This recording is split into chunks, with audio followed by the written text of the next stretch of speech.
नमस्कार। नेपालमा सरकारी जागिर भनेको आजको युवाहरूको पहिलो रोजाइ हो।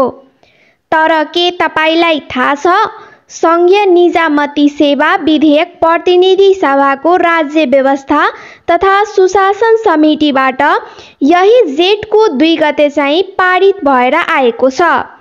के कुरामा परिवर्तन ल्याएको छ?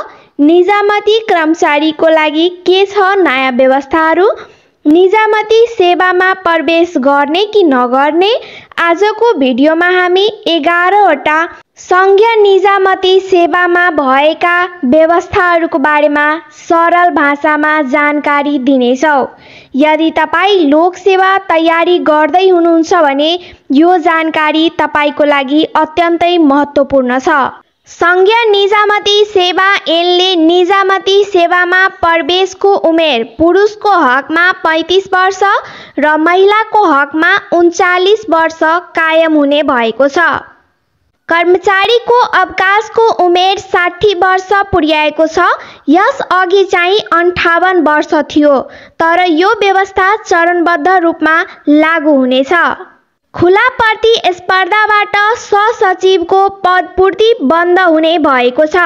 हाल निजामती सेवाको राजपत्र अनङ्कित प्रथम श्रेणीमा रहने सहसचिवहरूमध्ये 10% खुला प्रतिस्पर्धाबाट भित्रिने गरेका थिए।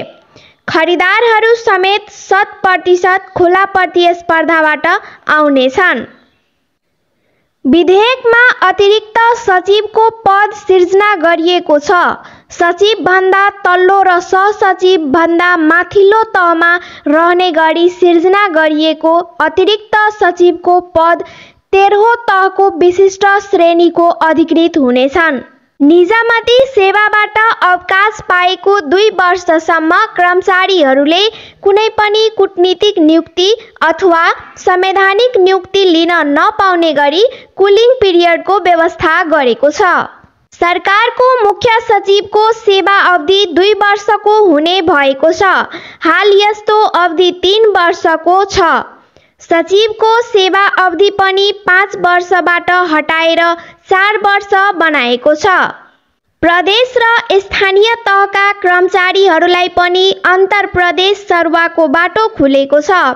स्थानीय तह र प्रदेशमा काम गरिरहेका कर्मचारीहरूले 10 वर्षपछि यस्तो सरुवाको अवसर पाउनेछन्। सरुवालाई अनुमान योग्य बनाउन कुनै पनि कर्मचारी न्यूनतम 1 वर्ष सरुवा हुने छैन। कुनै पनि व्यक्तिले राजपत्र ताराङ्कित पदमा 1 पटक र राजपत्र अनङ्कित पदमा 1 पटक आरक्षण प्रयोग गर्न पाउने व्यवस्था गरेको छ। बढीमा 10 वर्षसम्म मात्र संघीय निजामती सेवाका कर्मचारी प्रदेश र स्थानीय तहमा पठाउने व्यवस्था विधेयकले गरेको छ। निजामती कर्मचारीहरूले आन्तरिक पर्यटक बिदा पाउने भएका छन्। निजामती कर्मचारीहरूको लागि नयाँ व्यवस्थाहरू कस्तो लाग्यो भने कमेन्ट गर्नुहोला। के हजुर पनि निजामती तयारी गर्ने सोचमा हुनुहुन्छ भने अहिलेदेखि लाग्नुहोला। आजको लागि यति नै। हस्त, धन्यवाद।